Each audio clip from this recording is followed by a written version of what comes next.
All right, so teams win state championships, of course, every year. But the special part about this team was how they went about this as a team. You know, nobody was selfish, could care less about stats and, you know, who the high scorer was and everything else.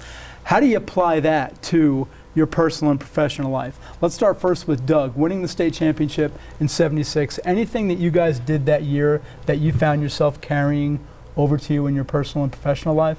You know, discipline and preparing. I think that year I learned with organization, being prepared, and the discipline to stay on task. You could pretty much accomplish anything you wanted to accomplish, and that's what we did, and I think that all of us probably do that in our professional lives today. Dee, what about you? You know, like I was talking about before, the job interview, you know, or whatever it might be, you know, taking orders, listening, buying into what the leaders want you to do, you know, whether you like it or not, and then seeing the end result. Anything that's... Yeah, a couple things. Number one, every time I tell them I was part of the state championship team, it didn't get me a job. So, you know. That didn't work, huh? No, it didn't work. But I will say that what I learned was valuing the individual throughout the organization, and that's what this team did.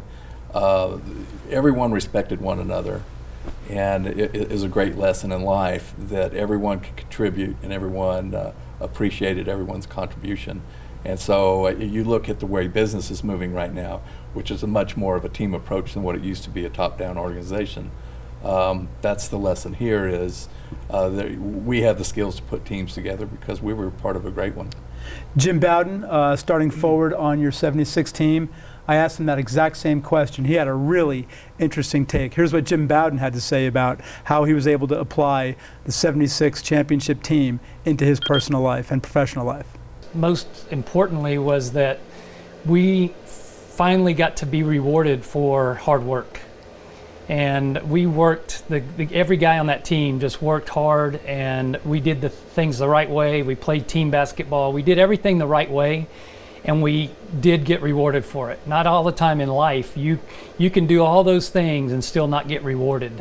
And so having been rewarded and seeing that if you just keep working hard, doing things the right way, you can get rewarded, that kind of helped propel then to the next level, to knowing that you just continue to work hard and good things will happen to you. And that's what's happened in my life, in my career. It's, you know, just worked hard and good things have happened to me.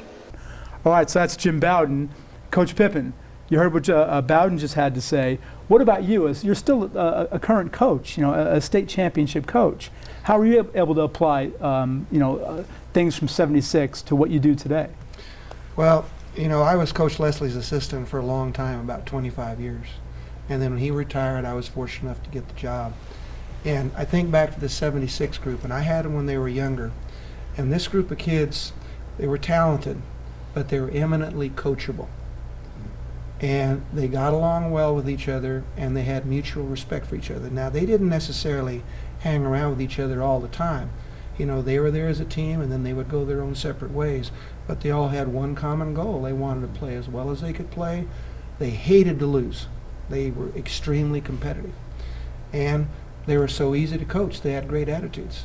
And that's the big thing today. You know, if you get a group of kids together that are coachable and have a common goal, they usually do very well. But now, you know, a lot of times today it's me first and to heck with the team and just so I get to play, and that's kind of negative. But these kids, there was no negativity. I mean, we had our ups and downs, but these kids just loved to play. They played hard. They wanted to win, and so whatever it took. And when Coach Leslie said, this is what we need to do to win, this is what we need to do to win. You guys that are coming off the bench, you need to bust your butts in practice to make these guys better. That's our best opportunity to win. Yes, sir, that's what we'll do. And that's what they did. Okay.